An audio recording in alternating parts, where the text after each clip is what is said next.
পুরনো স্মৃতি নিয়ে নাড়াঘাটা করতে বড্ড ভালো লাগে। কেমন যেন এই বয়সেও শিহরিত হই।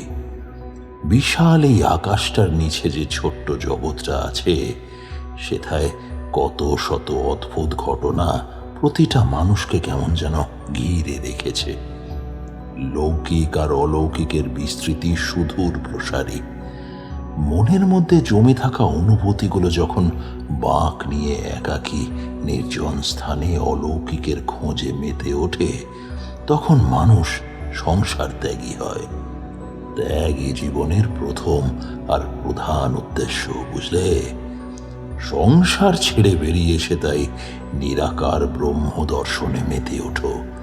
দেখবে মনের মধ্যে আর কোনো দ্বিধাবোধ থাকবে না। তুমি, আমি, এই কিশোরী কেউই জানি না আমাদের ভবিষ্যতে কি লেখা আছে। ভাগ্য দেবতার কি বিধান দেখো।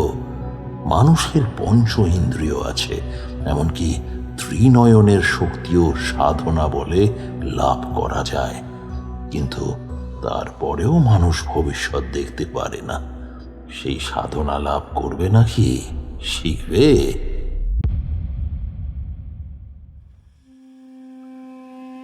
নমস্কার বন্ধুরা, আপনাদের সকলকে স্বাগত জানাই অন্ধকারের আওয়াজ চ্যানেলে। আমাদের আজকের বিশেষ নিবেদন তারানাথ তান্ত্রিকের গল্প মেদিনীপুরের মুংনি পিশাচ। আপনাদের সকলের কাছে অনুরোধ, গল্পটি সম্পূর্ণ শুনুন এবং কেমন লাগলো অবশ্যই আমাদের কমেন্টের মাধ্যমে জানান। তাহলে চলুন শুরু করা যাক তারানাথ তান্ত্রিকের গল্প মেদিনীপুরের মুংনি পিশাচ। তারানাথ যখনই এই ধরনের কথা বলে, তখনই মনে হয় সে যেন এখন আর এই বাস্তবে নেই, বরং সে আরো অনেক কটা বছর পিছিয়ে গিয়েছে। সেখানে সময়কে থামিয়ে নিজের অতীতের সাদা কালো মুহূর্তগুলোকে আবার নতুন করে দেখছে। এই অভ্যেসটা অন্য আর কেউ না জানলেও আমি আর কিশোরী জানি। এটা তখন হয় যখন তারানাথের যৌবন বয়সের কিছু ঘটনা তার মনে পড়ে। তরতাজা যুবকটি যখন হাতে লাঠি আর কাঁধে পুঁটুলি নিয়ে গ্রামান্তরে বেরিয়ে পড়ে, তখন নিজের ঝোলায় করে এক রাশ বিচিত্র অনুভূতিকে ধরে নিয়ে আসে। মানুষ তার স্বাভাবিক ধর্ম অনুযায়ী নিজের অতীতকে ভুলে যায় এবং বর্তমানকে নিয়েই চলতে পছন্দ করে। তবে তারানাথ ঠিক তার উল্টো। কাক ভরে ঘুম থেকে জেগে ওঠা বাচ্চা ছেলেটির চোখে যেমন তীব্র ঘোরের আবেশ লেগে থাকে, তারানাথের চোখেও যেন সেই ঘোর নতুন কোনো কাহিনীর পটভূমি রচনা করে। সে বললে, রাতের নিরালায় যখন চুপটি করে বসে নিঃসঙ্গ রজনীর কোলে মাথা রাখি, তখন মন মাঝি দাঁড়বে আমায় নিয়ে চলে যায় আমার গ্রামের সেই চরে, যেখানে প্রথমবার লাঠি হাতে সেই মহাপুরুষটিকে দেখেছিলাম। আজও একান্তে সে মানব শরীরের সেই নিম্ন প্রবৃত্তিগুলোকে নিয়ন্ত্রণ করতে ব্যস্ত। সেই কুল ঝোপের আড়ালে বুনো শুয়োরগুলো তাকে দেখেই লুকিয়ে পড়ে। আবার কখনো কোনো রাতে দেখা পাই ছোট্টবেলার সাধুটির, যিনি আমাকে প্রথমবার বিভাগী হওয়ার কথা বলেছিলেন। কখনো বা আষাঢ়ের সন্ধ্যায় নববধূর রূপে দেখতে পাই মাতু পাগলিকে। জল ভরা কলসি নিয়ে সে এগিয়ে যাচ্ছে শ্মশানের এক সদ্য জ্বলতে থাকা চিতার দিকে। বাইরে তখন বৃষ্টি শুরু হয়েছে। রবিবার, ছুটির দিন। এই দিনে যদি এমন মুষলধারায় বৃষ্টি পড়ে, তাহলে আর কিছু বলার থাকে না। শ্রাবণের ধারা অবিশ্রান্ত গতিতে নির্বিকার ধরিত্রীর বুকে অন্তহীন জলধারা বর্ষণ করেই চলেছে। আকাশের দক্ষিণ কোণে জমা হয়েছে ঘন কালো মেঘ, যেন সেথায় কোনো সুন্দরী রমণী নিজের বেদনায় মূর্ছা গেছে। তারই চোখে লেগে থাকা মায়াবী কাজল যত্রতত্র ছড়িয়ে গিয়েছে যেন। সোমবার আপিসে একটা গুরুত্বপূর্ণ কাজের জন্য একটু বাইরে যেতে হবে, তাই দুদিনের জামা কাপড় একটা তোরঙ্গের মধ্যে ভরে বিছানার এক পাশে রেখে দিলাম। তারপর একটা ডায়েরির মধ্যে থেকে কিছু পুরনো কাগজ আর আগের সপ্তাহে আসা একটা চিঠি চোখে পড়ল আমার। পলকেই মনে পড়ে গেল, গত শুক্রবার দুপুরে আমার বাড়ির বাইরে চিঠির ডাক বাক্সে একটা চিঠি পড়ে থাকতে আমি দেখেছিলাম। চিঠির মালিককে প্রথমে চিনতে না পারলেও তার পূর্ব পরিচয় এবং আমার সাথে তার স্কুল জীবনের বন্ধুত্বের কথা চোখে পড়তে তাকে এক নিমেষে চিনে ফেললুম। রমাকান্ত। গ্রামে থাকাকালীন রমাকান্ত আর আমি একসাথে স্কুলে পড়তাম। তখন সময় না পেলেও রাতে শোবার সময় চিঠিটা পুরোটা পড়েছিলাম। তবে ভেবে পাইনি এই চিঠির উত্তর ঠিক কি দেওয়া যায়।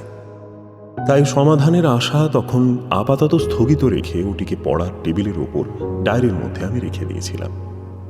এখন চোখ পড়তেই আবার চিঠিতে লেখা বিবরণগুলো কেমন যেন একে একে ভিড় করতে লাগলো আমার মনে। এরই মাঝে হঠাৎ আবার বাইরে থেকে কিশোরীর গলার আওয়াজ ভেসে এলো। আমি দৌড়ে গিয়ে দরজা খুলি। দেখি সে বেচারা একেবারে আধ ভেজা হয়ে কোনো রকমে আমার উঠোনে এসে একটা বিমর্ষ চোখে আমার দিকে তাকিয়ে আছে। তাকে ঘরে এসে বসতে বলল। কিশোরী মুখে একরকম হলে কি হবে, মনে মনে মেঘ মশাইকে তার বিশেষ যে পছন্দ হচ্ছে না সেটা বেশ টের পাওয়া যায়। দুজনের জন্য 2 কাপ চা করে নিয়ে এলাম। তারপর চায়ের কাপে চুমুক বসিয়ে শরীরের শীতল অনুভূতিকে ঝেড়ে ফেলে সে বলে, ভাবলুম ছাতা নিয়ে আর বেরোতে হবে না, একেবারে তোমাকে ডেকে শটান তারানাথের বাড়িতে রওনা দেব। পথে পাসিং শো নিয়ে যেই না বাইরে বেরোলাম, ব্যাস ঝড় আর বৃষ্টি আরম্ভ। তবে মনে হয় আর বিশেষ বেগ পেতে হবে না জানো। বলেই বাইরে খোলা জানালার দিকে তাকানোর জন্য আঙুল নির্দেশ করল। দেখলাম একটু আগের সেই কৃষ্ণকায় মেঘ রাশি এখন অনেকটাই শান্ত, তবে বৃষ্টি একেবারে থেমে যায়নি। বললাম, তাহলে তোমার স্বার্থতায় কাজে এসেছেন, কি বলো? হ্যাঁ, তার বলতে। যাক, বেরিয়ে পড়ি চলো, নইলে গল্পের আসর জমবে না। এতটা বলে সে আমার হাতে থাকা চিঠিটার দিকে এক কৌতুক ভরা দৃষ্টি মেলে তাকায়। জিজ্ঞাসা করে, ও চিঠিখানা কার? কথাটা কানে আসতেই এই চিঠির সম্ভাব্য উত্তর প্রদানের দিশা আমার চোখের সামনে আবার ভেসে উঠল। সত্যি তো, এখানে যা বর্ণনা আছে তার মানে উদ্ধার করা বা বলা বাহুল্য কোনো না কোনো সমাধান বের করে দিতে পারে তো কেবল একজনই, তারানাথ। তাই বেশি কথা না বাড়িয়ে গায়ে জামা আর দরজার কোণে রাখা ছাতাটা নিয়ে বেরিয়ে পড়লাম মঠ লেনের দিকে। আমার এভাবে প্রশ্ন এড়িয়ে যাওয়া আর অস্থিরতা দেখে কিশোরী একটু অবাকই হলো। তবে তাকে রাস্তায় আসতে আসতে চিঠিতে বর্ণিত আমার বাল্যকালের বন্ধুর জীবনে ঘটে যাওয়া ওই অদ্ভুত প্রসঙ্গগুলিকে যতটা সম্ভব সংক্ষেপে বললাম। আর তা শুনে কিশোরীর মুখে একটা চাপা আতঙ্কের রেখা দেখা দিল, ঠিক যেমনটা চিঠিটা প্রথমবার পড়ার পর আমার হয়েছিল। আজ আর তিলে ভাজা নেওয়া হয়নি। সোজা মটলেনে গিয়ে থামতেই বৃষ্টি আবার মুষলধারায় পড়তে শুরু করে। চারি এসে দরজা খুলে দেয়। ছাতাখানা দরজার কোণে রেখে ভেতরে ঢুকলাম। তারানাথ তার স্বভাব সিদ্ধ ভঙ্গিতে তক্তপোষের উপর বসে হুঁকোয় টান দিচ্ছিল তখন। চোখে ঘোর তমসার ভাব। গম্ভীর বদনে সে জানালার বাইরে তাকিয়ে আছে। উদাস চিত্তের অনুভূতি তাকে যেন ঘিরে রেখেছে। আমরা এসেছি দেখে চোখের ইশারায় আমাদের বসতে বলে সে। তারপর আবার আগের মতোই সে ডুবে যায় অদ্ভুত খেয়ালে। তারপর কি মনে হতে একটা অদ্ভুত দৃষ্টি বিনিময় করে বলে ওঠে, জানো বিভূতি, এমনই একটা বৃষ্টি মুখর দিনে রজনীর মায়া ভরা গন্ধ গায়ে মেখে শ্যামবাগদির পুকুর ঘাটের উত্তর দিকে আমি প্রথম শ্যামল সবুজের আত্মাকে প্রত্যক্ষ করেছিলাম। আমি কালো চুলের এক কামিনী কাঞ্চনাকে দেখেছিলাম ওখানেরই একটা আমবাগানে। ছোট টিলার মতো উঁচু জায়গায় খোলা আকাশের নিচে স্বপ্নীল ছবিকে বাস্তবে প্রাণ পেতে দেখেছি। সেই দৃশ্য যেন আজকে আবার আমার সামনে ভেসে উঠছে। এরপর আবার অনেকক্ষণ নীরবতা। চারি এসে আম তেল দিয়ে মুড়ি মাখা আর চা দিয়ে গেছে। চায়ের কাপে চুমুক দিয়ে কিশোরী আমার কানের কাছে মুখ নিয়ে এসে বলে উঠল, তারানাথ বোধহয় আজকে একটু ঘোরের মধ্যে আছে। আজ বোধ করি গল্পের আশা খাটো। ইস, এরকম বাদলার দিনটা। তারানাথ কেমন করে জানি না সেই কথা শুনে ফেলল। তারপর সামান্য হেসে বলে উঠল, ঠিকই বলেছ, ঘোর। এই ঘোর সবার আসে না। তান্ত্রিক মানেই কি শুধু সে তন্ত্র মন্ত্র ভূত প্রেত দৈত্য দানব নিয়েই সংসার করবে? তান্ত্রিকের ঘোর না থাকলে সে তন্ত্রের নেশাকে কিভাবে বুকে আঁকড়ে বাঁচবে? সব থেকে বড় কথা, ঘোর কি জানো? জানো না নিশ্চয়ই। আমি বলি, শোনো। জীবনের চরম ঘোর হলো ভক্তি। ভক্তির মোহে তার ঘোরে ডুবে থাকলে জীবনের আসল উদ্দেশ্য সম্পর্কে জানা যায়। আমি এর অর্থ জানা যায়। আদতেও আমি কি, বা এই আমি কোথায়, কিভাবে সৃষ্টি হয়েছে, সেটা পৃথিবীর কেউ কি বলতে পারে? পারে না। ভক্তির ঘোরে ডুবে থাকলে সব কিছু জানতে পারবে। তারানাথ এইভাবে অনেকক্ষণ একাধিক বিষয়ে কথা বলে যখন একটু থামল, তখন আমি বলে উঠলাম, ঠাকুরমশাই, আজ শুধু গল্প নয়, আজকে একটা সমস্যা নিয়ে আপনার কাছে এসেছি। যদি বিষয়টা একটু দেখেন তাহলে খুব খুব উপকার হয়। তারানাথ আমার দিকে তাকায়। আগের সেই ঘোর ভাবটা তেমন না থাকলেও সেই চোখে যে আদিম মায়ার কিঞ্চিত ছবি এখনো ভেসে রয়েছে তা বোঝা যায়। সে বললে, কি সমস্যা? আগে আমার এক বাল্যকালের বন্ধু আমাকে হঠাৎই পত্র পাঠিয়েছে। ওর বাড়ি মেদিনীপুরের ঘটপুকুরে, বড় গ্রাম, অনেক মানুষের বাস সেখানে। কিন্তু সে যা লিখেছে পত্রে, তা ঠাকুরমশাই আমার মাথায় কিছুই ঢুকছে না। অদ্ভুত সব কথা। আহা, সে তো না হয় বুঝলাম, কিন্তু তার সমস্যা কি সেটা তো বলো। বুক পকেট থেকে চিঠিখানা বের করলাম। তারপর তাতে একবার চিন্তিত বদনে তাকিয়ে ঘটনাটা নিজের মতো করে গুছিয়ে বলার চেষ্টা করলাম। যার কথা বলছি, অর্থাৎ রমাকান্ত ঘোষ, ছোটবেলায় না ছেলেটা যেমন দুরন্ত ছিল তেমনি ছিল মেধাবী। তবে পড়াশোনা বেশি দূর করেনি। প্রথমে বাবার সাথে পাশের গ্রামে গিয়ে হাটে বসত। নিজেদের বেশ কিছু জমিও ছিল, পিতৃপুরুষের জমি। কিছু তার বাবা মানিকলাল ঘোষ ওর মেয়ের বিয়ে দেওয়ার জন্য খরচ করে দেয়। সেটা হয়েছে বছর 3 আগে। মেয়েটির নাম সরলা, খুব লক্ষ্মী মেয়ে। এই সরলার বিয়ের পর রমাকান্ত হঠাৎ ঘর ছেড়ে পালিয়ে যায়। কোথায় গিয়েছিল, কেন গিয়েছিল, তা কেউ জানে না। এখন ছেলের এই অবস্থা দেখে বাপ তো একেবারে মূর্ছা যায়। আর ফিরে আসেনি? ওটাই তো ঘটনা। যখন মেয়েটার বিয়ে হয় তখন রমাকান্ত আমাকে নিমন্ত্রণ করেছিল, কিন্তু আপিসের কাজের চাপে আর আপনার বৌমার শারীরিক অসুস্থতার জন্য আমি যেতে পারিনি। এই নিয়ে আমি চিঠিও লিখেছিলাম। তারপরেই আমি খবর পাই যে ছেলেটা গ্রাম থেকে উধাও হয়ে গিয়েছে। তুমি কোথা থেকে জেনেছিলে? ওর এক দুঃসম্পর্কের আত্মীয় কলকাতায় নিজের জমিজমা সংক্রান্ত সমস্যার জন্য রেজিস্ট্রি অফিসে এসেছিল। তো আমি ওই রাস্তা ধরে বাড়ি ফিরছিলাম, হঠাৎ করে পথে দেখা হয়ে গেল, আর তখনই জানতে পারলাম ব্যাপারটা। তবে ওর চিঠিতেও এই চলে যাওয়ার উল্লেখ রয়েছে, তবে কোথা গিয়েছিল তা বলেনি। যাক, সে পরের কথা। বাড়িতে ফিরে এসে সে বিবাহ বন্ধনে আবদ্ধ হয়। পাশের গ্রামের এক বিধবা মহিলাকে পুনর্বার বিবাহ করে সে। এতে পরিবারের লোকেরা ক্ষুণ্ণ হয়ে তাকে বাড়ি থেকে বেরও করে দেয়।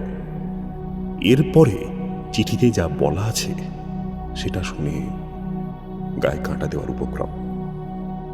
বিবাহের কিছুকাল পর এই মহিলা মারা যান, আর তখন রমাকান্তের সন্তান সেই মহিলার গর্ভে। এই মহিলার আগের পক্ষের কোনো সন্তান ছিল না। সন্তান জন্মানোর আগেই ওদের ঘর থেকে মাইলখানেক দূরে একটা জঙ্গলের কাছে পুকুরের মধ্যে মেয়েটির মৃতদেহ পাওয়া যায়।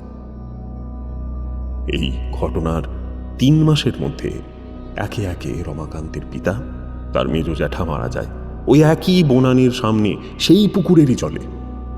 আবার এই ঘটনার আরো 3 মাস পর জামাই ষষ্ঠীতে নিমন্ত্রণ রক্ষার্থে সরলা স্বামী আসে, এবং ঠিক তার পরের দিন ওই একই পুকুরের ঘাটে সরলা এবং তার মাকে মৃত অবস্থায় পাওয়া যায়।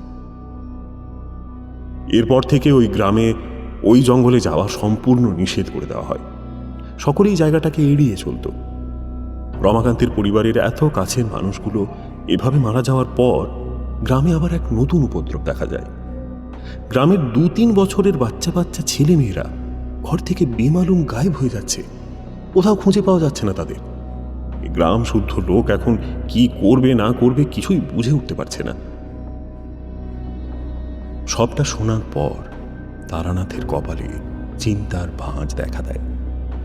আগের সেই উদাসীন ভাবটা কোথায় যেন মিলিয়ে যায়। কিশোরীর চোখে মুখে আগের সেই আতঙ্কের ছাপ আবার ফুটে ওঠে। আমি কিশোরীর কাছ থেকে পাসিং শোয়ের প্যাকেটখানা নিয়ে তারানাথের দিকে এগিয়ে দিলাম। তারানাথ তা ধরিয়ে তাদের বেশ কয়েকটা টান দিতেই কপালে চিন্তার ভাঁজটা একটু যেন শিথিল হয়। বৃষ্টি পড়ছে ভালো রকমই। কথা বলার মাঝখানে চাগুলো হয়ে গিয়েছে ঠান্ডা। তারানাথ বোধহয় সেটা লক্ষ্য করেছিল, তাই চারিকে ডেকে আবার 2 কাপ চা আর প্যাটিস বিস্কুট আনতে বলল। তারপর আবার সিগারেটে টান দিয়ে কিছু যেন একটা ভাবতে লাগলো সে। বোধহয় আমার বলা ঘটনাগুলো মনে মনে একটু গুছিয়ে নেওয়ার চেষ্টা করছে। খানিক বাদে আবার চা বিস্কুট চলে এলো। তারানাথ বলে উঠল, দেখো বিভূতি, তুমি যা বললে তাতে আমি খুব একটা পরিষ্কার করে কিছু বুঝতে পারলাম না। এখন কানে শোনা আর চোখে প্রত্যক্ষ দেখার মধ্যে অনেক পার্থক্য থাকে। ওই যে বললে তোমার ওই বন্ধু নিরুদ্দেশ হয়েছিল, সেটা কেন হয়েছিল আর সে কোথায় গিয়েছিল সে নিয়ে অনেক জল্পনা কল্পনা আমার হচ্ছে। সত্যি ঘটনা না জানলে তো আমি কিছুই বলতে পারবো না। আমি বললুম, তাহলে কি তাকে আসতে বলবো? তারানাথ আবার কিছু একটা ভাবল, তারপর বললে, না থাক, ওর এসে কাজ নেই, বরং আমাকেই সেখানে নিয়ে চলো, দেখি যদি কিছু করা যায়। তারানাথ যে বিনয়ী স্বভাবের সে আমি জানতাম, তবে এভাবে ভূত ভবিষ্যৎ না ভেবে মানুষের বিপদের কথা শুনেই ঝাঁপিয়ে পড়ার এই উদার মনের অধিকারী এই জগতে বোধহয় আর হয় না। বললাম, আচ্ছা বেশ, তাহলে চিঠি লিখে দিই একটা। তো কবে যাবেন বলুন, সেই মতো আমি ওকে অপেক্ষা করতে বলবো। গেলে পরের সপ্তাহের সোমবারের পর ছাড়া হবে না। অনেকগুলো শিষ্য বাড়ি যাওয়া আছে, সেথায় না গেলে আবার তারা রাগ করবে। বেশ, তাই হোক। সেদিন আর গল্প করা হয়ে ওঠেনি, তবে বন্ধুর বিপদের বিবরণ শুনে যে শিহরণ মনে জেগেছে সেটা তারানাথের বলা গল্পের থেকে ঢের বেশি ভয়ঙ্কর। যেখানে কল্পনার জালে নিজেদের জড়িয়ে সেই সকল ঘটনা অনুভব করা হতো, সেখানে প্রত্যক্ষ দর্শন, তাও আবার তারানাথের সাথে। যাই হোক, রমাকান্তকে চিঠিতে সবটা জানিয়ে দিলাম।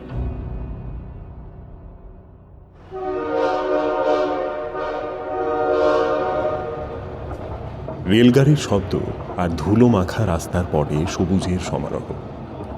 আকাশের নীল গগনের বুকে অগুন্তি মেঘের রাশি পেরিয়ে আমাদের রেলগাড়ি ছন্দময় সুরে এগিয়ে চলেছে। দূর দিগন্তে ছোট ছোট কয়েকটা ঘর, বিস্তৃত জমির বুক চিড়ে সরু আলপথের মতো জায়গা দিয়ে লোহার কাঠামোটা দুলে দুলে এগিয়ে চলেছে।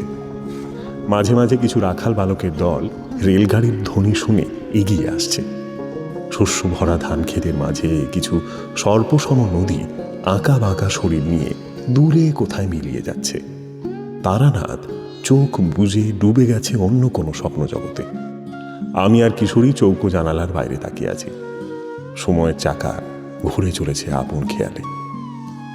এরই মাঝে কখন যেন রেলগাড়ি কালো ধোঁয়া ছাড়তে ছাড়তে গৌরহাট, শিলচর, রাধানগর, গড়পল্লী ইত্যাদি আরও অনেক স্টেশন পেরিয়ে অবশেষে পৌঁছে গেল খড়পুকুরে। স্টেশনে পৌঁছতেই রমাকান্তকে দেখতে পেলাম। সে হাতে একটা পুঁটুলি নিয়ে একটা গরুর গাড়ির কাছে আমাদের জন্য অপেক্ষা করছিল। ওখানে যখন পৌঁছলুম তখন সাঁঝের আলো ঘোলাটে কাদা মাখা জলের মতো হয়ে গিয়েছে। পশ্চিম আকাশের পাড়ে সূর্যটা ডুব দিয়েছে সবে মাত্র। আমি কিশোরী তারানাথের কাছ থেকে ঝোলাটাকে নিয়ে গাড়ির মধ্যে রেখে দিলাম। রমাকান্ত সহাস্য বদনে বললে, আমি ধন্য যে তুই একবার আমাদের বিপদের চিঠি পেয়ে এখানে এলি। তা ইনি বুঝি ঠাকুর মশাই? কথাটা সে বললে তারানাথের দিকে তাকিয়ে। আমি হ্যাঁ সূচক মাথা নাড়লাম। রমাকান্ত হাতের সেই সাদা পুঁটুলিটা বগলের মধ্যে কোনো রকমে ধরে হাত দুখানি দিয়ে তারানাথের পা ছুঁল, তারপর তাকে নমস্কার করে গাড়িতে তুলে দিল।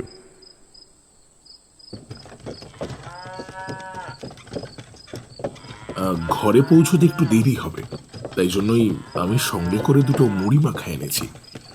আপাতত এইটুকু খেয়ে নিলে ভালো হতো, কারণ বাড়িতে গিয়ে আবার রান্না বান্নার আয়োজন করতে হবে। তবে হ্যাঁ, আমি ভাত করে রেখেছি, শুধুমাত্র এই মাংসটা রাঁধলেই হয়ে যাবে। এক নিঃশ্বাসে কথাগুলো বলে রমাকান্ত একটু থামল।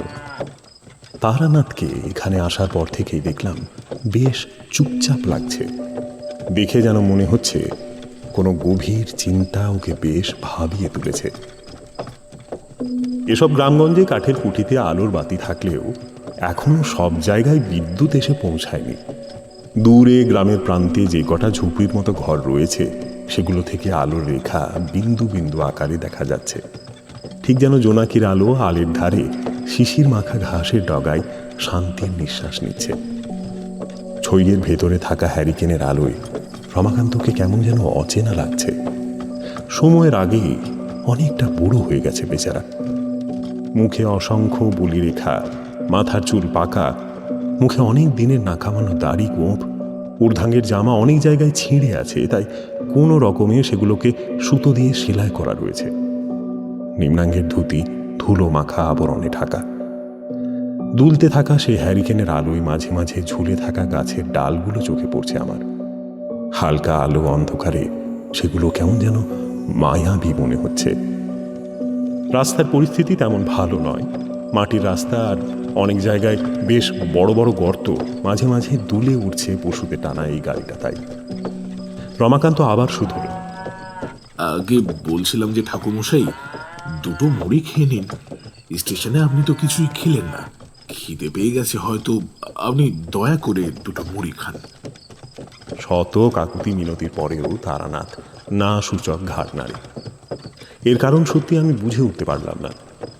আগের মতো সেই গম্ভীর ভাব বজায় রেখে সে বসে আছে, আর মাঝে মাঝেই সকলের দৃষ্টি এড়িয়ে রমাকান্তকে বারে বারে কিছু দ্বারা যেন জরিপ করছে।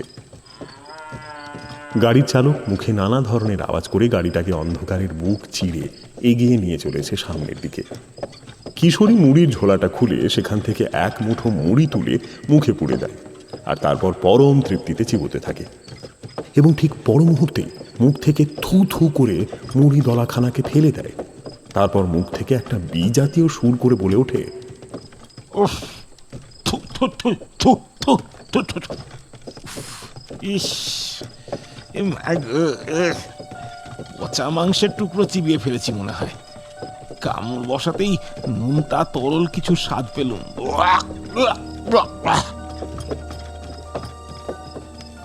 আমি বেশ অবাক হলাম। বললাম, কি সব বলছো? আরে না, সত্যি বলছি, মুখে তোলো একবার। আমি এক মুঠো মুড়ি তুলে মুখে ঢোকাতেই যাচ্ছিলাম, তারানাথ আমার হাত চেপে ধরে বলে, আহা, রেলগাড়িতে বাদাম ভাজা তো খেলে পেট একটু হলেও ভরা আছে, গিয়ে না হয় ভাত খেয়ে নিও। কথাটা কেমন যেন অদ্ভুত ঠেকলো আমার। রমাকান্ত কিছুই বুঝতে না পেরে আমাদের দিকে অর্থহীন দৃষ্টিতে তাকিয়ে আছে। তবে ঘটনাটা বেশিক্ষণ স্থায়ী হলো না। এই নীরবতা ছেদ করলো রমাকান্ত নিজেই। সে বলতে শুরু করলো, কাল হাট থেকে ফিরে ওই বিকেলের দিকে তোদের সকলকে একটু গ্রামটা ঘোরাবো। বিলের ধারে বুড়ো বটের ছাওয়ায় যখন দুদণ্ড বসে আরাম করবি, তখন মনে হবে এই গ্রামে আসা সার্থক। তা বিভূতি, কেমন কাজ চলছে কলকাতায়? শেষ প্রশ্নটা আমাকে করে। বললাম, ভালোই। আচ্ছা, আর কত দেরি হবে তোর ঘর পৌঁছতে? এই তো চলেই এসেছি, আর একটুখানি। এইভাবে আরো খানিকক্ষণ নীরবতা চলার পর অবশেষে এতক্ষণের দীর্ঘ যাত্রার পর আমরা রমাকান্তের ঘরের সামনে এসে দাঁড়ালাম। আর দাঁড়াতেই বুকটা একটা অজানা ভয়ে ছ্যাঁত করে উঠল আমার। দূরে গরুর গাড়িটা একটা বাতাবি লেবুর গাছের সামনে দাঁড়িয়ে। আমরা ঘরের উঠোনের মূল ফটকের সামনে তখন। তারানাথ আমার থেকে এক হাত এগিয়ে দাঁড়িয়ে। দেখলাম উঠোন এবং মূল ফটকের সামনেটায় সর্বত্র মুরগির মাথা, পালক আর কাঁচা রক্তের দাগ। সর্বত্র একটা বিচ্ছিরি দুর্গন্ধ। বাইরের দিকে উঠোনে পড়ে যাওয়া দেওয়ালটার গায়েও কিছুদিন আগে মারা যাওয়া কোনো পশুর রক্ত লেগে রয়েছে। মূল ফটকের সামনে কয়েকটা বাঁশ দিয়ে পূর্ব দিকের দেওয়ালটাকে ঠেক দিয়ে রাখা হয়েছে, আছে সেটা যেন পড়ে না যায়। স্পষ্ট গাফিলতির ছাপ। ওই বাঁশের গায়ে সরু সরু কালো সুতো দিয়ে ঝুলিয়ে রাখা হয়েছে একটা কালো লম্বা কিছু জিনিসকে। তারানাথ কেমন যেন মন্ত্রমুগ্ধ হয়ে সেদিকেই এগিয়ে যাচ্ছে।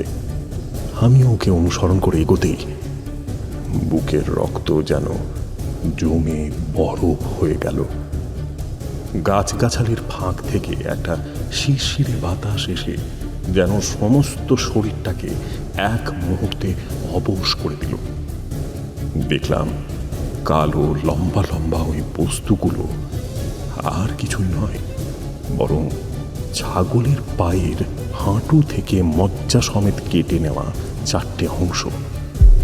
দূরে অন্ধকারের মধ্যে কিছু একটা নড়ে উঠতেই তারানাথ আমাকে তার কাছে আসতে বারণ করলো। বললে, তুমি দূরে সরে যাও আর তোমার বন্ধুটিকে নিয়ে ঘরের ভেতরে ঢোকো। আর খবরদার, এই যা দেখলে তা নিয়ে মোটেই কোনো প্রশ্ন করো না যেন। যাও এখন, আমি একটু পরে যাচ্ছি। কিন্তু আপনি এখানে একা কিভাবে? বললাম তো, যাও, আমি একটু পরেই যাচ্ছি। আমি তারানাথের কথা এড়িয়ে কোনো দিন কিছুই করিনি, তাই এবারেও তার ব্যতিক্রম হল না। রমাকান্ত গাড়ির ভাড়া মিটিয়ে কিশোরীর সাথে বকতে আরম্ভ করেছিল। এটা ওটা জিজ্ঞেস করতে করতে আমাদের দিকে চোখ পড়ে তার। আমাকে কাছে আসতে দেখে আমায় জিজ্ঞেস করে, কি রে, ঠাকুর মশাই আর তুই ওই দিকটায় কি করছিলি? ও আরে তেমন কিছু না, যা গরম পড়েছে ওদিকটায় গাছগুলো থেকে ঠান্ডা হাওয়া আসছিল তো তাই একটু গিয়েছিলাম। আর ঠাকুর বোধহয় ওখানে আরো কিছুক্ষণ থাকবে। হ্যাঁ বাবা, ওখানে এতই হাওয়া দিচ্ছে বুঝি? যাকগে, চল তোরা ভেতরে চল। আসো কিশোরী, আমাকে আবার রান্না চাপাতে হবে। হ্যাঁ হ্যাঁ, চল চল। প্রায় আধ ঘন্টা বাদে তারানাথ ভেতর এলো, মুখে একটা চাপা অস্বস্তি। রমাকান্ত তখন উঠোনের উত্তর পূর্ব কোণে রান্নাঘরে মাংস রান্না করছে। তারই গন্ধ নাকে আসতেই খিদেটা বেড়ে গেল, তবে মনে আগের সেই ভয়টা থাকায় কিছুই খেতে ইচ্ছে করছে না। উঠোনের ওপর একটা চাটাই বিছিয়ে বসে আছি। গরম ভালোই রয়েছে, মনে হয় রাতে বৃষ্টিও হতে পারে। তারানাথ এসে বসলো আমাদের কাছে। তালপাতার হাত পাখা দিয়ে হাওয়া করছি। উঠোনের এক কোণে হ্যারিকেন ঝুলছে, তারই আলো গিয়ে পড়েছে ভেঙে পড়া বাইরের দিকের সেই দেওয়ালের কাছে। একটা আতা গাছ দেখতে পাওয়া যায় সেখানে। জমাট অন্ধকার গায়ে মেখে কেমন যেন মুখ বেজার করে দাঁড়িয়ে রয়েছে সেটা, যেন অনেক গোপন কথা সে জানাতে চায়। সারাদিনের দীর্ঘ যাত্রার পর সমস্ত শরীরে যে ক্লান্তি ভাবটা এতক্ষণ ছিল, সেটা ওই বাইরের দৃশ্যগুলো দেখার পর কেমন যেন দেহ ছেড়ে অন্যত্র চলে গেছে। আকাশের বুকে ফুটে ওঠা তারাগুলো কেমন যেন কালো আঁধারের জগতে মিশে গেছে। দক্ষিণা কোণায় শ্রাবণের কালো মেঘ এসে জড়ো হয়েছে। বৃষ্টি এলো বলে হেঁসেল থেকে এখনো রান্নার গন্ধ আসছে। তারানাথ আমাদের আরো একটু কাছে ঘেঁষে এলো। এতক্ষণ সে মুখে কুলু পেটেছিল। বলতে দ্বিধা নেই, আমার মনের মধ্যে অজস্র প্রশ্ন ঘোরাঘুরি করছিল। তবে জানতাম সব কিছুর উত্তর তারানাথই দেবে। হ্যাঁ, তবে তার জন্য নির্দিষ্ট সময়ের অপেক্ষা করতে হবে। গলার পারদ কিছুটা নামিয়ে বেশ গম্ভীর গলায় সে বলতে শুরু করলো, যে ভিটের মাটিতে তুমি আমি শ্বাস নিচ্ছি তা মোটেই ভালো নয়। ঘোর অমঙ্গলের ছায়া সর্বত্র রয়েছে। ভেতরে আসার সময় ঘরটার পেছনে যে বিশাল ন্যাড়া নিম গাছটা রয়েছে, সেখানে কারোর উপস্থিতি টের পেয়েছি। তোমরা তো আমার আগে এলে। আরো একটা কথা, হেঁসেলের উপরে, মানে ওই খড়ের চালের উপরে ওই অন্ধকার মাখা জায়গাটায় একবার তাকাও। তারানাথের বলা কথা মতো ওই জায়গায় তাকাতেই চোখে পড়ল দুটো হলুদ চোখ। বুকটা কেমন যেন করে উঠল। ওখানে এমন কিছু আছে যার বার্তা বহন করছে ওই কাল পেঁচাটি। তাছাড়া হাত ধোয়ার জন্য যখন ওই দিকটায় গিয়েছিলাম, তখন রান্নাঘর থেকে আলাদা একটা গন্ধ পেয়েছি। গন্ধটা অনেকটা ধুতরার ফল, বন ডুমুর, বনস্পতির শেকড় আর অনেক দিনের জমিয়ে রাখা পান্তা ভাতের নির্যাস মিশিয়ে তৈরি হওয়া কিছু তরলের গন্ধ। এই গন্ধ আমি আগে একবার পেয়েছি, কিন্তু কোথায় পেয়েছিলাম তা মনে পড়ছিল না। এতক্ষণ ধরে তাই ভাবছিলাম। তারপর হঠাৎ মনে পড়তেই বুঝলাম তোমার বন্ধু স্বাভাবিক অবস্থায় নেই। স্বাভাবিক নেই মানে? কি হয়েছে? এখানে আসার পর থেকেই ওর দিকে ভালো করে লক্ষ্য করছিলাম।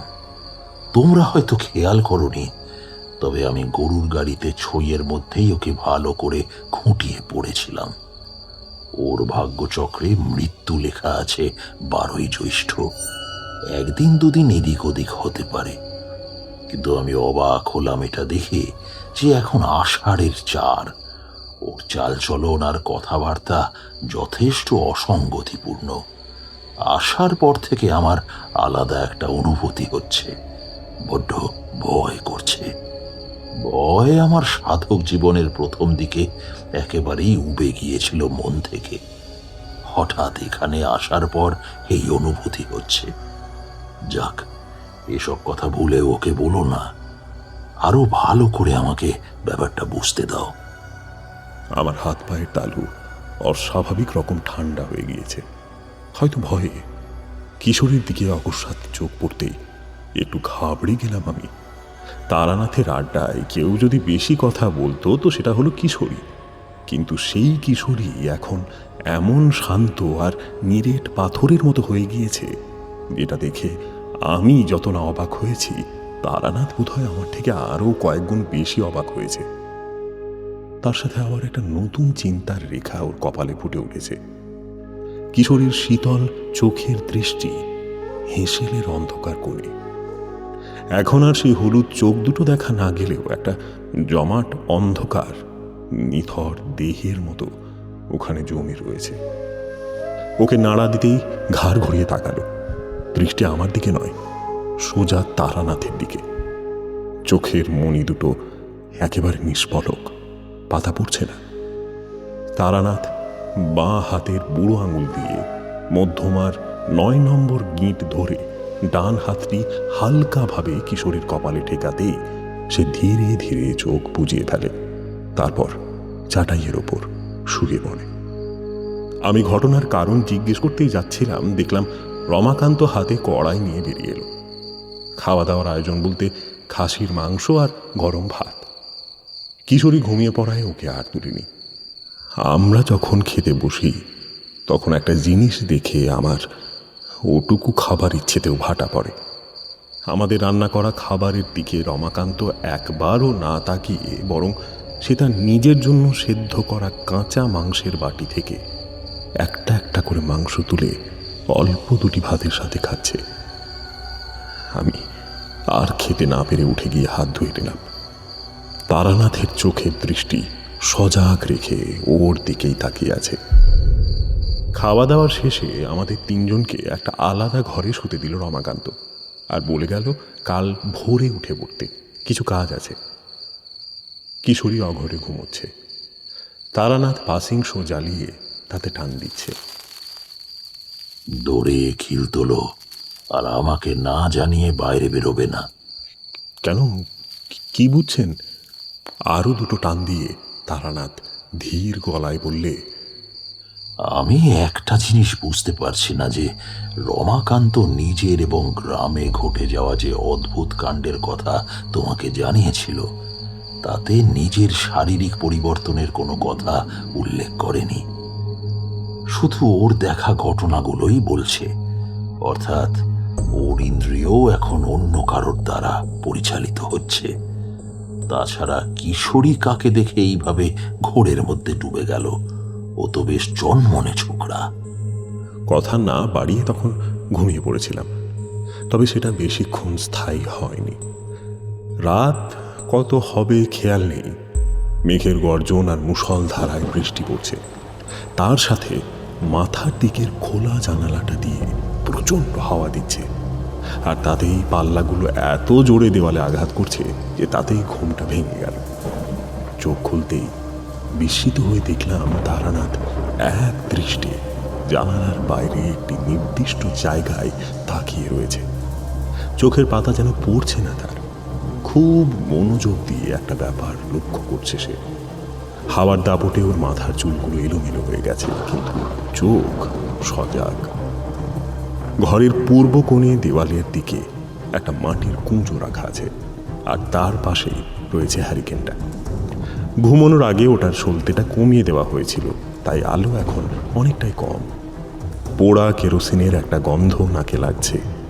তারানাথ আমাকে মুখে আঙুল দিয়ে চুপ থাকতে বলে, তারপর হাতের ইশারায় জানালার বাইরে চোখ রাখতে বলে। আমি উঠে গিয়ে সেখানে ভালো করে তাকালাম। প্রথমে কিছুই দেখতে পাইনি, তবে চোখ সয়ে এলে বুঝতে পারি আমাদের ঘরের বাইরে নিম গাছগুলোর গোড়ার দিকে একটা আবছা ধোঁয়ার মতো কিছু রয়েছে। সেটা এমনিতে দেখা যেত না, কিন্তু ওই ধোঁয়ার সামনে জ্বলতে থাকা একটা ক্ষীণ আলোয় সেটাকে বোঝা যাচ্ছে। যতদূর সম্ভব সেটা কোনো এক মহিলার মূর্তি, আর ক্ষীণ আলোর উৎস একজন পুরুষ, রমাকান্ত। একটা কচি ছাগলের মুড়োকে এগিয়ে ধরেছে সেই কালো ধোঁয়ার দিকে। সেই কালো ধোঁয়াটি মুড়োটিকে তৃপ্তি করে খেয়ে নিম গাছের ডালে উঠে গিয়ে মিশে যায়। তারপর আবার সব অন্ধকার। তারানাথ বলল, চলো শুয়ে পড়ি, আর জেগে থেকে কাজ নেই, কাল যা হওয়ার দেখা যাবে। শুয়ে পড়ি ঠিকই, কিন্তু ঘুম আর আসে না। বারবার ওই গা শিহরণ জাগানো ছবি চোখের সামনে ভেসে উঠছে। বৃষ্টির মাত্রা আরও যেন কয়েক গুণ বেড়ে গেল, মেঘের গর্জনও সমান মাত্রায়। আর এই পরিবেশে এই ভয় যেন আরও কয়েক গুণ বেড়ে গেছে।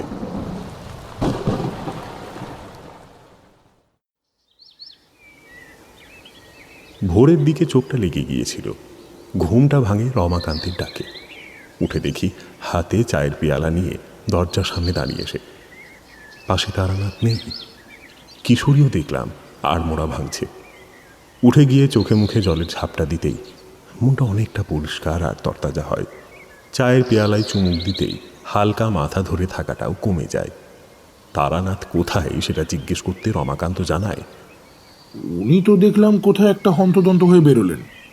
আমি ঝাঁট দিয়ে জল ছড়া দিয়ে নাইতে যাচ্ছিলাম, তখন দেখলাম ঠাকুর বেরোচ্ছেন। এর চেয়ে আর বেশি কিছু আমি জানি না ভাই। রমাকান্তের কথা শুনে বিন্দুমাত্র বোঝা যাচ্ছে না যে সে রাত্রে একাকী ঘরের পিছনে ওই নিম গাছের তলায় দাঁড়িয়ে সেই ভয়াবহ ঘটনার সাক্ষী বহন করেছে। তাকে এখন বেশ চনমনে হাসি খুশি মনে হচ্ছে। চোখের তলায় আর আগের রাতের মতো কালশিটের দাগও নেই। মুখে একটা হাসি সদাই যেন লেগে রয়েছে। কিশোরীকে কাল রাতের ব্যাপারগুলো জানাবো না কি সেটা ভাবছি, তখন দেখি তারানাথ ফিরে এলো। মুখের সেই চাপা অস্বস্তিটা এখনো পুরোপুরি মুছে যায়নি। উঠোনের ওপর চাটাইটাকে বিছিয়ে ধুতির ট্যাঁক থেকে একটা বিড়ি বের করে দিব্যি তাতে টান দিতে থাকে সে। তারপর আচমকায় রমাকান্তকে বলে ওঠে, রমাকান্ত, এসো তো আমার কাছে এসে বসো, কিছু কথা বলার আছে। চাটাইয়ের ওপর রমাকান্ত গিয়ে বসে। মুখে বিনম্রের ভাব স্পষ্ট। আচ্ছা বলো তো, এই কদিন তোমার কোনো মানসিক বা শারীরিক অসুবিধা হচ্ছে কিনা, বিশেষ করে সূর্য ডোবার পরে? কথাটা শুনে রমাকান্তের মুখে একটা পরিবর্তন লক্ষ্য করা যায়। ঠিক বলে সেটা বোঝানো যাবে না। একবার এদিক ওদিক তাকিয়ে তারানাথকে ধীর গলায় সে বলে, আগে হ্যাঁ ঠাকুর, ভোরের দিকে বা ওই যতক্ষণ সূর্যের আলো থাকে ততক্ষণ মাথাটা যেন হালকা থাকে, ঈশ্বরের আরাধনা করার ইচ্ছে জাগে। কিন্তু যখনই সন্ধে নামে তখন আমার বাহ্যিক জ্ঞান থাকলেও মনে হয় কেউ যেন আমাকে চালিত করছে, যেন আমি অন্য কারোর একটা নির্দেশে হাত পা সমস্ত ফেলছি। সবটাই কেমন যেন ঘোরের মতো লাগে। প্রচুর খিদে পায়, চোখ ভারী হয়ে আসে, কেমন একটা ঘোরের মধ্যে থাকি। হেঁসেলের পিছন দিকটায় তাকিয়ে থাকে রমাকান্ত, যেন ওখান থেকে কেউ যেন ওর উপর নজর রেখে চলেছে। তারপর চোখ বুজে কিছু একটা ভাবতে থাকে। তারানাথ জিজ্ঞেস করল, থামলে কেন? আমি কিন্তু শ্মশানকালীর থানে গিয়েছিলাম। ওখানে ভাঙা হাড়ির মধ্যে তোমার রক্তে মাখানো সেই অপয়ার একখানা চুড়ি দেখেছি। আরও একটা বালা যে এই ভিটের মাটিতেই রাখা, সেও আমি জানি। তাই খোলসা করে তুমি বললে আমি হয়তো কাজটা আরো গুছিয়ে করতে পারবো। অন্তত যারা মারা গেছে তাদের আত্মার শান্তির জন্য তোমার লুকোনো কথাগুলো বলে দেওয়া ভালো। আমি কিশোরী অবাক হয়ে কথাগুলো শুনলাম। আগাগোড়া কিছুই বুঝতে পারলাম না, তবে ওই বলে চলা কথার মধ্যে এমন এক আকর্ষণ ক্ষমতা লুকিয়েছিল যার জোরে রমাকান্ত বাচ্চা ছেলের মতো কোঁকিয়ে কেঁদে ওঠে। তার সেই চোখের জল যেন পুরনো স্মৃতির মধ্যে সঞ্চিত আবেগটাকে নিংড়ে বের করে আনে। কোনো রকমে নিজেকে কিছুটা সামলে নিয়ে তারানাথের পা ধরে ভয়ার্ত কণ্ঠে রমাকান্ত শুরু করে, আপনি যে ভগবানের থেকে কম কিছু নন সে আমি জানি, আর এই জন্যই আমি আজ আপনাকে বাকি ঘটনাটা বলবো। কৃষ্ণপক্ষের অমাবস্যায় সেবার ঘর থেকে বাইরে চলে গিয়েছিলাম। ঘরের মধ্যে কিচ্ছু ভালো লাগছিল না। অনাহার, ঘরে অশান্তি, পয়সা কড়ির অভাব সবকিছুই যেন আমাকে একেবারে অতিষ্ঠ করে তুলেছিল। হাতে যেটুকু পয়সা নিয়ে বেরিয়েছিলাম তা দিয়ে ভাবলুম একেবারে কাশি চলে যাব। ওখানেই কোনো রকমে ভিক্ষাবৃত্তি করে আর না হয়তো হোটেলে রান্না বান্না করে দিন যাপন করব। কিন্তু এই যে ভাগ্যের চাকা কখন কিভাবে ঘোরে তা কেউই বলতে পারে না। ইচ্ছে ছিল গ্রাম থেকে দূরে চলে যাওয়ার, কিন্তু হলো তার বিপরীত। গ্রামের ওই পুরনো শ্মশানটায় এখন আর সেখানে মরা পোড়ানো হয় না, তবে মাঝে মাঝে দু একজন সাধু এসে ঠেক গেড়ে বসে ওখানে। তো সেদিনও একজন সাধক ওখানে মায়ের মূর্তির সামনে বসে পুজো করছিল। কি মনে হতে আমি ওখানে যেতেই সেই সাধক এক নিমেষে আমার মনের অবস্থা বলে ফেলল। আমার বড্ড অবাক লাগলো। মনে হলো যেন যদি কিছু উপায় থাকে জীবনটাকে নতুন করে উপভোগ করার, তাহলে এই মানুষটাই পারবে তা করতে। ভেতর থেকে একটা শ্রদ্ধা জেগে উঠল। এরপর থেকে প্রায় প্রতিদিনই আমি যেতাম সাধুটির কাছে। বিকেলের মধ্যে হাট থেকে ফিরে এসে ঘরের কাজকর্ম করে দিয়ে চলে আসতাম। প্রায় এক সপ্তাহ, প্রায় এক সপ্তাহই হবে, এই একইভাবে আমি সাধুটির সেবা শুশ্রূষা করে ফল মূল, ভাত, মাংস ইত্যাদি একাধিক পদ আমি রান্না করে নিয়ে যেতাম সেখানে। একদিন ওই সাধু হঠাৎ করে আমাকে বলে ওঠে আমাকে নাকি তিনি ধনী হওয়ার এক মন্ত্র দেবেন, আরো কিছু নিয়ম বলে দেবেন যেগুলো পালন করলে আমার টাকা পয়সার অভাব হবে না, মনেও শান্তি আসবে। তা যেমন কথা তেমন কাজ। একদিন গভীর রাতে আমাকে ওখানে ডেকে কিছু উপাচার করলেন সে। তারপর বললেন, পাশের গ্রাম সোদপুকুরে একটি 22 বছরের বিধবা মেয়ে বাড়িতে একা থাকে। বাবা মা কেউ নেই তার। বাপ মরে যাওয়ার আগে ভিটের মাটি থেকে এক কলসি রাজার আমলের স্বর্ণ মুদ্রা বের করে রেখে গেছিল। এখন সেই সব ওই একরত্তি মেয়ে নিজের কাছেই কাউকে না জানিয়ে রেখে দিয়েছে। আমি তার বাড়ির কুলগুরু, তাই আমাকেই সে শুধু এ কথা জানিয়েছিল। এখন সেই কথা তোমার করুণ পরিণতি দেখে জানালাম। তুমি যদি ওকে বিয়ে করো তাহলে মেয়েটা নিজের যৌবনের বাকিটুকু সময় আনন্দে কাটাতে পারবে। ওই স্বর্ণ মুদ্রা তো পাচ্ছই, তাছাড়া মেয়েটার ভাগ্যে লক্ষ্মী রয়েছে। বিয়ে করা মানেই তোমার বাড়ি ধন ঐশ্বর্যে ভরে যাবে।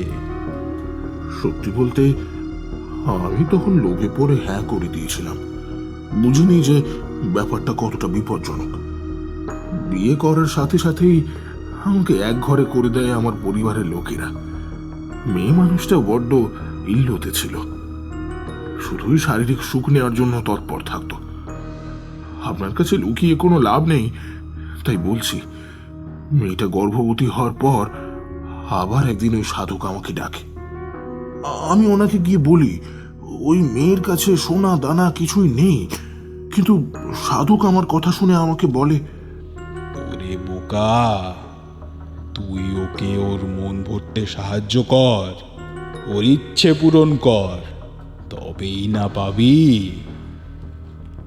আমি সত্যি বলছি ঠাকুর, ওই রকম শারীরিক খিদে দেখলে মনে হবে যেন দানবী আমায় গিলে খেতে আসছে। পয়সা ঢোকার কোনো বালাই ছিল না, বরঞ্চ ওই মেয়ের ভরণ পোষণ করতে আমার কাল ঘাম ছুটে যেত, খাবার খেত হারি হারি। হ্যাঁ, তা সেদিন সেই সাধক আমার বুকের থেকে আমার বারণ অগ্রাহ্য করে একটু রক্ত বের করে আমায় ঘরে পাঠিয়ে দিল। জিজ্ঞেস করতে বলল দেহের মঙ্গল আর শক্তি বৃদ্ধির জন্য এইসব তাকে নিতে হয়েছে। এরপর প্রায় 8-9 মাস তার আর দেখা মেলেনি। এদিকে সেই মেয়েটিরও গর্ভে বাচ্চা এসেছে। এমন অবস্থায় হঠাৎ একদিন মেয়েটি গ্রামের ওই দক্ষিণে ওই কাটাবনির জঙ্গলের জলে ডুবে মারা যায়। পেটের মধ্যে বাচ্চা থাকায় এই অপঘাতে মরণের পর এক এক করে আমার ঘরের লোকগুলো মরতে শুরু করে। আমি আস্তে আস্তে পাগল হয়ে যাই। রাত নামলেই একটা চিৎকার, এক হাসির শব্দ, কাঁচা রক্তের গন্ধ, সেদ্ধ মাংসের গন্ধ, এই সমস্ত আমার নাকে আসতে থাকে, যেন আমাকে কেউ একটু একটু করে গিলে খাবে। ঘুমের মধ্যে ভয়ঙ্কর দুঃস্বপ্ন দেখতাম ঠাকুর মশাই। সেই স্বপ্নেও ওই বিধবা মেয়েটার মুখ ভাসত, যেন সে আমার উপর ভর করছে, আমাকে দিয়ে কিছু একটা করাতে চাইছে। আবার ওই মাঝরাত পেরিয়ে গেলে আমার হাতে খেতে চাইছে। কি বলবো ঠাকুর, আমি যে কি করে এখনো জীবিত আছি সেটাই আমাকে ভাবিয়ে তোলে। সূর্য ডোবার পরেই ওই আতঙ্ক আর ভয় আমাকে একেবারে গ্রাস করে ফেলেছে।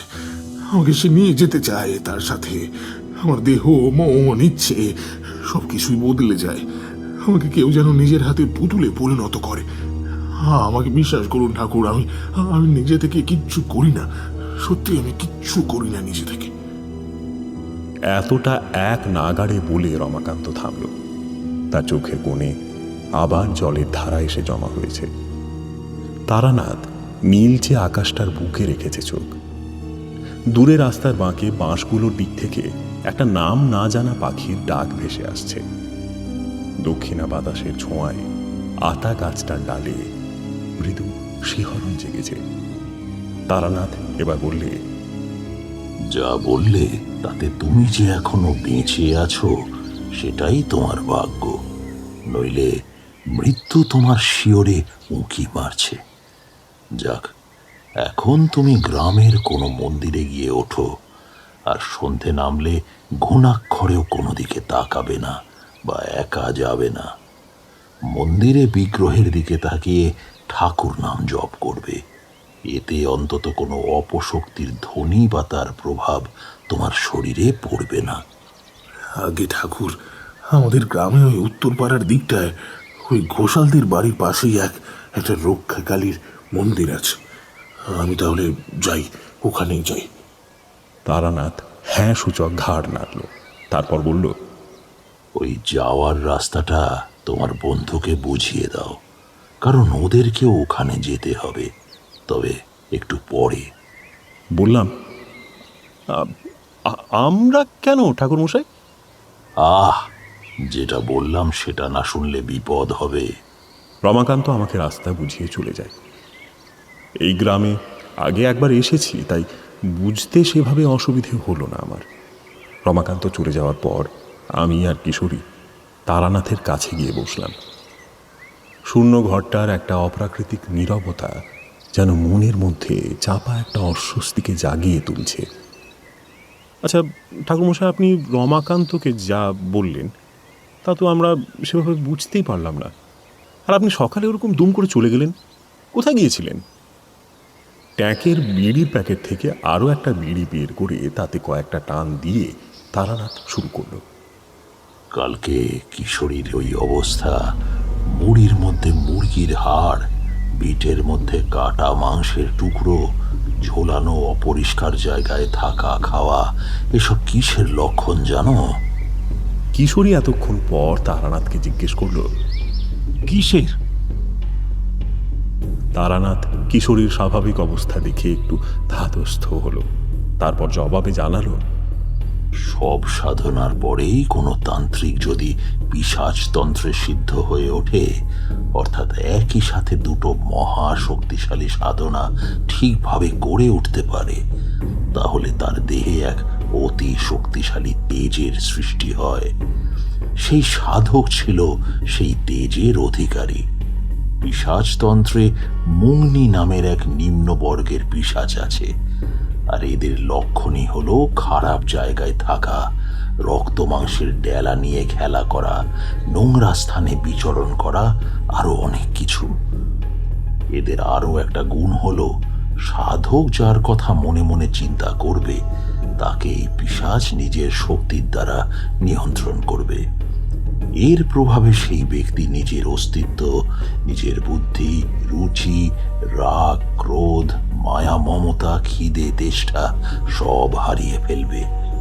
তবে এদের রোধ করা যায় শুধু একটা পদ্ধতিতে। কি সেটা? যে বিধবা মহিলাটি নিজের এই দেহ ধারণ করেছে সে ছিল ওই সাধকের শিষ্যা। সাধক তাকে ভৈরবী করে নিজের সাধনাকে বাস্তবে রূপদান করেছে। একদিকে গ্রামের বউ বাচ্চাকে মেরে তাদের ঘরের ধন সম্পত্তি সাধক লাভ করেছে, আর অন্যদিকে নিজের খিদে মিটিয়েছে ওই বিধবা মহিলা। পেটের বাচ্চা ছিল রমাকান্তের, তাই ওই দৃষ্টির কুপ্রভাব আরো প্রগাঢ়ভাবে ওর উপর পড়েছে। আমি ভোরে উঠে প্রথমেই গ্রামের এই বিভীষিকার হাতে যারাই মারা গেছে তাদের ঘরে ঘরে গিয়েছিলাম। তাদের প্রত্যেকের বাড়িতে সঞ্চিত অর্থ সবকিছু কোনো অদ্ভুত কারণের দ্বারা চুরি গেছে। যখন কোনো সাধকের মনে ধন সম্পদের ইচ্ছা জাগে, তার সাধনা জানবে শেষের পথে। তাই ওর প্রভাব ক্ষীণ এখন। তবে ওই অপশক্তিকে নিধন করতে গেলে একটাই কাজ করতে হবে। বাড়ির ওই ঈশান কোণে পোঁতা বিধবার হাতের পলাটাকে আর ওর যে কোনো ব্যবহৃত জিনিস যজ্ঞের আগুনে দিতে হবে। তবে ভয় নেই, মুংনি দিনের আলোয় কিচ্ছু করতে পারবে না। এই সময় ওরা দুর্বল, ওরা কেবল ধোঁয়ার একটা শরীর, জানে বলতে একটু আধটু মায়া। বললাম, তাহলে যজ্ঞ কবে শুরু করছেন? তারানাথ স্মিত হেসে বলে, আজকে বিকেলে কটায় গাড়ি আছে গো কিশোরী? বাড়ি গিয়ে চারি মায়ের হাতের কষা মাংস আর লুচি খাবো, আর সাথে তোমাদেরও নিমন্ত্রণ। এরপরে আমাকে আর বিশেষ কথা বলতে হয়নি। রমাকান্তের ঘরের কাঠের একটা ছোট আলমারি থেকে কয়েকটা কাপড় বের করে নিয়ে আসে তারানাথ। তারপর একটা কোদাল আর কিছু ইট বালি জোগাড় করে আনতে বলে আমাদের। তারপর মন্দিরে চলে যাবার নির্দেশ দেয়। পাছে কারণ জিজ্ঞেস করি, তাই আগেই সে বলে দেয়, শক্তিহীন হলেও কি হবে, যাতে পিশাচ, ওরা করতে পারবে না এমন কোনো নিশ্চয়তা নেই। তাই তোমাদের আগে শুদ্ধ স্থানে পাঠিয়ে দিচ্ছি। আমরা মন্দিরে পৌঁছে দেখি রমাকান্ত মায়ের মন্দিরে সিঁড়ির কাছে বসে। তার মুখে একটা শান্তির ভাব, চোখে আর ভয়ের লেশ মাত্র নেই। মন্দিরের গর্ভগৃহে মায়ের মূর্তির ওপর জবা ফুলের মালা জড়ানো। পূজারী পুজো করে চলে গেছেন অনেকক্ষণ। ধূপ ধুনার গন্ধ সর্বত্র। পাশে একটি পুকুর, পুকুরের পাড়ে বাঁশ গাছের জঙ্গল। দূরে একটা পাড়ে বসে একটি মাঝবয়সী ব্যক্তি মাছ ধরছে। মন্দিরের সামনে জবা আর বেল গাছ। গাছের ছায়ায় মন্দিরের সর্বত্র বেশ একটা ঠান্ডা ভাব। আমাদের আসতে দেখে রমাকান্ত আরো খুশি হয়, বলে, এই তো, এসো এসো। আমি এখানে বসে তোমাদের জন্য অপেক্ষা করছিলাম। ঠাকুরমশাইয়ের পুজো শেষ হলেই আমি বাড়ি গিয়ে লুচি আর তরকারি করে দেব। আশা করি আজকে আর কোনো খারাপ প্রভাব আমার মধ্যে থাকবে না। তা থাকবে না, তুই বিশ্বাস রাখতে পারিস। তারানাথ তান্ত্রিকের ক্ষমতা তুই জানিস না। হ্যাঁ, তবে আমরা কিন্তু আজই চলে যাব। কাল থেকে আপিস খুলে যাবে ভাই। ওর মুখে যেন ভয় আর কষ্টের মেঘ আবার ঘনালো। তবু যতটা সম্ভব স্বাভাবিক সুরেই সে বলল, ও, তাহলে আর কি করা যাবে? আচ্ছা, বাড়ি কখন ফিরতে বলেছেন ঠাকুরমশাই? বিকেলের দিকে বলল তো। এভাবেই প্রায় সারাটা দিন ঘর সংসারের কথা, মায়ের ধানের কথা, কিশোরীর ছোটবেলার কথা বলতে বলতে দুপুর গড়িয়ে বিকেল হয়ে যায়। দুপুরের দিকে বেশ জোরালো মেঘ ধরেছিল। বিকেল হতেই সেই মেঘ বৃষ্টিরূপে নেমে আসে এই গ্রামের ওপর, আর সাথে শুরু হয় প্রচণ্ড ঝড়। পুকুরের ওই পারে বাঁশ গাছগুলোয় মড়মড় শব্দ হচ্ছে। কয়েকটা দিকভ্রষ্ট পাখি আতঙ্কিত হয়ে আশ্রয় নিয়েছে মন্দিরের থেকে একটু দূরে একটা বাতাবি গাছের ডালে। মন্দিরের ভেতরটা বেশ ঠান্ডা আর অন্ধকার হয়ে গিয়েছে। কিশোরী আর আমি গর্ভগৃহের দেওয়ালে হেলান দিয়ে ঝিমোচ্ছি। খিদেও পেয়েছে প্রচণ্ড। কোনো রকমে স্টেশনে যেতে পারলে রক্ষে বাবা। একটা তেলে ভাজার দোকান দেখে দাঁড়িয়ে আগে খাওয়া দরকার। হঠাৎ এই সময় বিদ্যুতের একটা ঝিলিক খেলে যায়। গুরু গম্ভীর আওয়াজ করে মেঘটা ডেকে ওঠে। ওই পলকের আলোয় পরিষ্কার দেখতে পায় রমাকান্তের মুখে একটা চাপা উত্তেজনা খেলা করছে। উঠে বসলাম। কিশোরী স্থির, হাওয়ায় মায়ের বিগ্রহের পরনের মালাটি দুলছে। কিশোরী আমার হাতটা চেপে ধরে।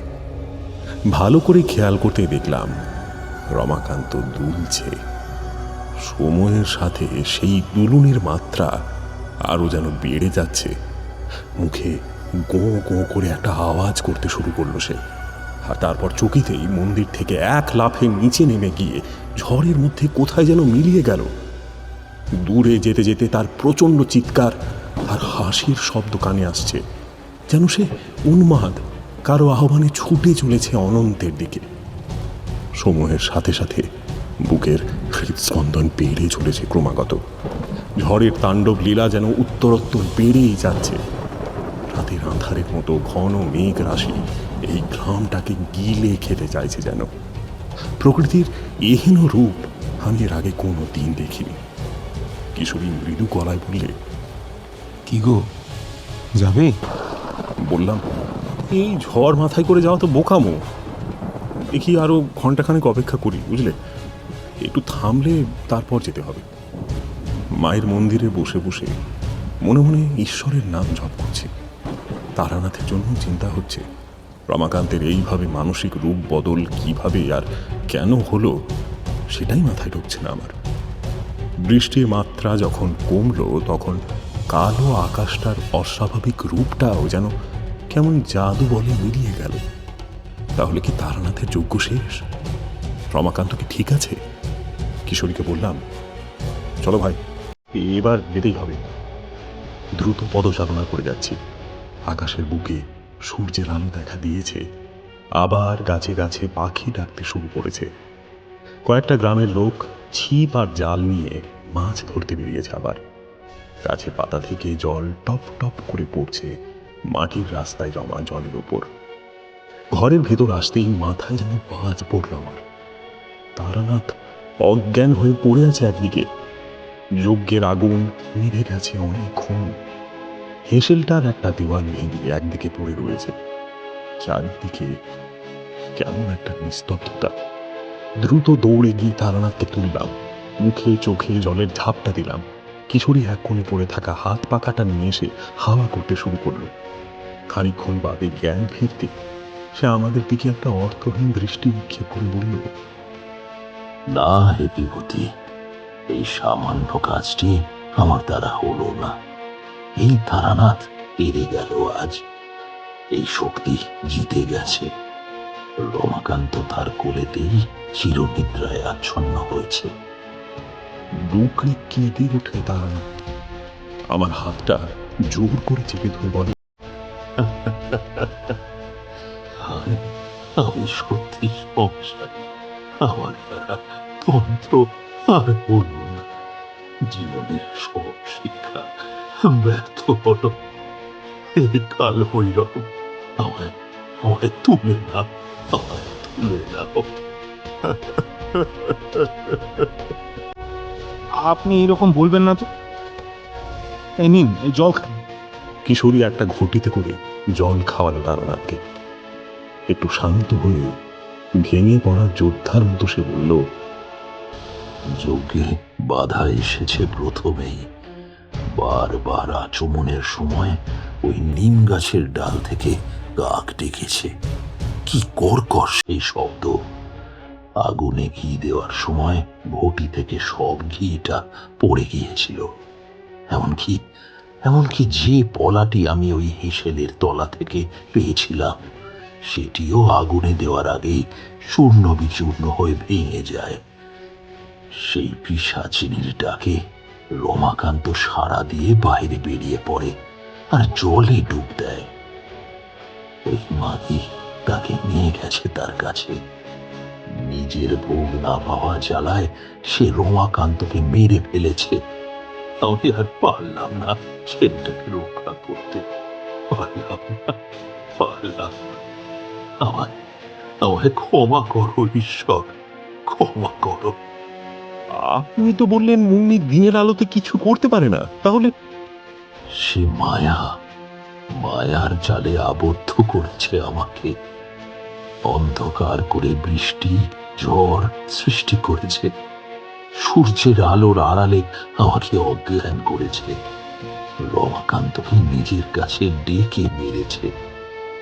আমি ওর এই মায়ার খেলা আগে জানতাম না। সেটাই আমার বড় ভুল ছিল। এই ভুলের প্রায়শ্চিত্ত আমি কিভাবে করব ভগবান? কিভাবে করব? ঠাকুরমশাই, আপনি তো চেষ্টা করলেন, এবং অদৃষ্টে যা আছে তাকে খোঁজানো যায় যায় না। যার কপালে যা লেখা আছে সেটাই ঘটবে, এটাই তো নিয়তি।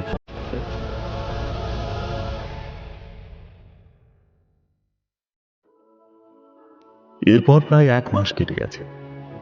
আমি আমার আর বাকি বন্ধুদের কিছু টাকা পাঠিয়ে রমাকান্তের শ্রাদ্ধানুষ্ঠান সম্পন্ন করেছিলাম। ওর পরিবারের দূর সম্পর্কের যারা ছিল তারা আসেনি কেউ। তবে সচক্ষে দেখা এই ঘটনা মানুষের জীবনের করুণ পরিস্থিতির এক চিত্রকে আমাদের সামনে ফুটিয়ে তোলে। তারানাথ তারপর নাকি খুব অসুস্থ হয়ে ওঠে। কিশোরী মাঝে একবার দেখা করে এলেও সে আর বেশি কথা বলতো না। জীবনের স্তব্ধতা তাকে গ্রাস করে। মানব জগতের ঈর্ষাবোধ যে কত বিষধর তা আমি বুঝেছিলাম সেদিন।